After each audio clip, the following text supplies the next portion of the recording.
Hello বন্ধুরা, Jagriti and ফ্যামিলিতে তোমাদের স্বাগত। হ্যাঁ, আমি লাস্ট এপ্রিলে যে খাটুশ্যাম মন্দির গেছিলাম, সেখান থেকে আমি গিয়েছিলাম সালাসার বালাজি। আজ আমি সেই সালাসার বালাজির কিছু দৃশ্য এবং তার গল্প, আমার ভ্রমণ কাহিনী আমি তোমাদের সাথে শেয়ার করতে এলাম। মাঝখানে কিছুদিন একটু আমি রেস্ট নিয়ে ফেলেছিলাম, আমি তাই আবার নতুন করে সেই সালাসার বালাজির ভিডিও দিয়েই তোমাদের সাথে যাত্রা শুরু করলাম।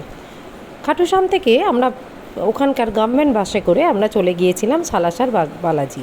এবং রাজস্থান শহরের যে গ্রামের প্রকৃতি আমরা সালাসার বালাজি যাওয়ার সময় দেখেছিলাম।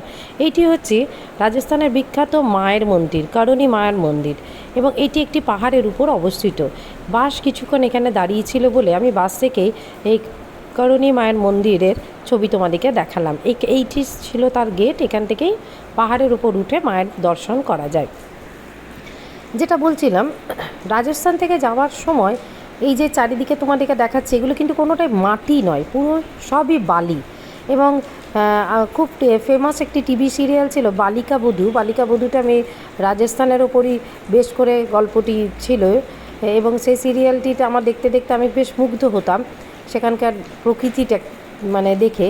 তাই নতুন করে সেই প্রকৃতিকে দেখার জন্য আমি যেন আবার রাজস্থানে সেই গ্রামের মধ্যে দিয়েই মানে যাবার প্ল্যান করেছিলাম। এবং যথারীতি আমার হাজব্যান্ড কর্তামশাই আমাকে চ্যাটার্জিবাবু তাই নিয়ে গিয়েছিল। আমরা সালাসার বালাজি ওই গ্রাম দেখে দেখে অনেকগুলি গ্রাম পেরিয়ে এসেছিলাম। সালাসার বালাজি আমরা পৌঁছে গেছি। পৌঁছে গিয়ে আমাদের নিবাসস্থল হয়েছিল ওখানকারই একটি আশ্রম। এটি হলো সেই আশ্রম। ওখানে এই ধরনের প্রচুর আশ্রম পাবে। যদি তুমি এসি নাও 800 রুপিস, নন এসি নিলে 600 রুপিস।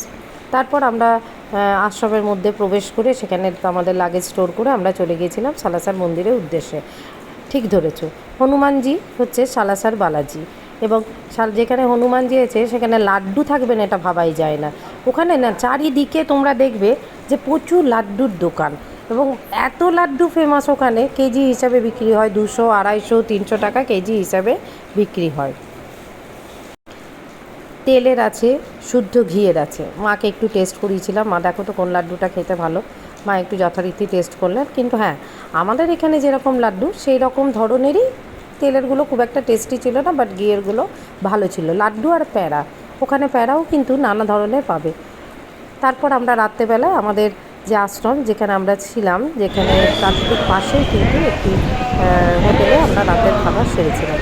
পরের দিন সকালে যথারীতি আবার আমরা সালাসার বালাজি দর্শন করতে গেছিলাম। যেটা বলি বন্ধু, এখানে গোটা বিশ্বের মধ্যে এবং আমাদের ভারতেও একটিমাত্র হনুমান মন্দির যেখানে হনুমানজিকে দাড়ি গোঁফ নিয়ে পূজিত করা হয়। এখানে হনুমানজি দাড়ি গোঁফ বিশিষ্ট।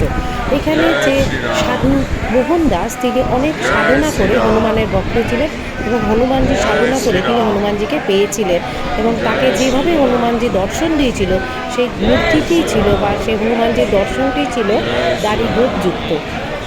তাই এখানে সালাসার বালাজি ভীষণ জাগ্রত ঠাকুর, এবং এখানকার যে হনুমানজি তিনিও কিন্তু দাড়ি গোঁফ যুক্ত।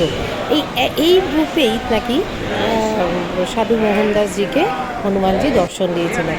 ভীষণ লাইন, বাট সিস্টেমেটিক্যালি লাইন করে করেই আমাদেরকে দর্শন করানো হয়েছে। এবং একটু যদি জুম করো আমার ভিডিওকে তাহলে দেখতেও পাবে খুব সুন্দরভাবে দর্শন হয়েছে। চারিদিকে হনুমানময় গান, রামের গান। আমরা ওখানে একদিন স্টে করেছিলাম। পরের দিন সকালে ওখানে দর্শন করে লাঞ্চ সেরে আমরা বেরিয়ে পড়েছিলাম জয়পুরের উদ্দেশ্যে। ওখান থেকে আমরা জয়পুরও গেছিলাম ওখানকার লোকাল বাসে। এটি হলো লোকাল বাস। তারপর আমরা জয়পুরে আরেকদিন স্টে করেছিলাম এবং তারপর বাড়ি ফিরে এসেছিলাম। আমার ভিডিও অবশ্যই ভালো লাগলে সাবস্ক্রাইব করো, লাইক করো। হ্যাঁ, এই দিদির সাথে আমার ওখান থেকে আসার সময় আলো হয়েছিল, রেণুকাদি। এনারা প্রত্যেক বছর সালাসার বালাজি দর্শন করতে যান। কিছু ছবিও তোমাদের সাথে শেয়ার করলাম। অবশ্যই আমার ভিডিওটি লাইক করো এবং আমার পরের ভিডিওটিও দেখো।